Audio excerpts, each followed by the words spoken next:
salaamaaleykum sama gars yi mbaa yow ngeen ci jàmm barikàlla kay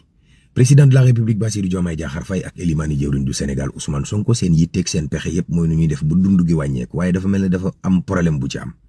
ndax dafa gum nañ ci lu war a tolloog 53 milliards ngir dund gi wàññeeku waaye pexe mu ñu lal rek grossiste yi commerçant yi teggi ko tëgg wëndeelu ngir mën a am bénéfice bu bari loolu moo tax économiste yi di laaj nees di def ba saafara loolu.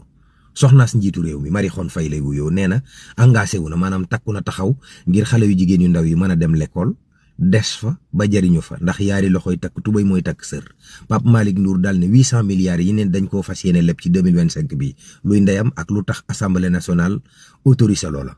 daa mel ne président Diomaye déglu na waxi Barthélémy Dias ji ndax nee nañu dafa jox ndigal Ousmane Sonko ngir mu surveiller mbiri Jeux olympiques de la jeunesse yooyu Diagne Ndiaye jiite.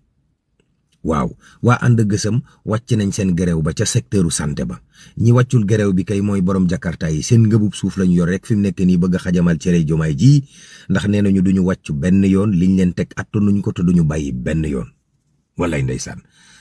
Plaza cosmétique kër la gu doon jaay ay faux médicaments ak ay complément alimentaire gendarmerie teg na leen loxo Mame Matar Gueye mi fi porté woon plainte xale yu jigéen yi ne woon dañuy def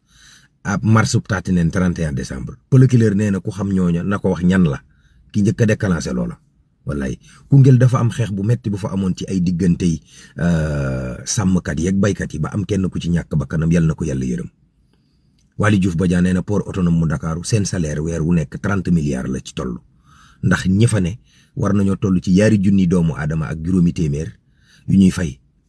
weer wu jot ñii ay clientèle mu politique métti na lool. Guy Marius Sagna nee na Fadilou Keita ci waxam ji dafa am ay njuumte yu ci am waaw kay yàlla nañu yàlla may kenn ak jàmm jumaa mu baax ak tout le monde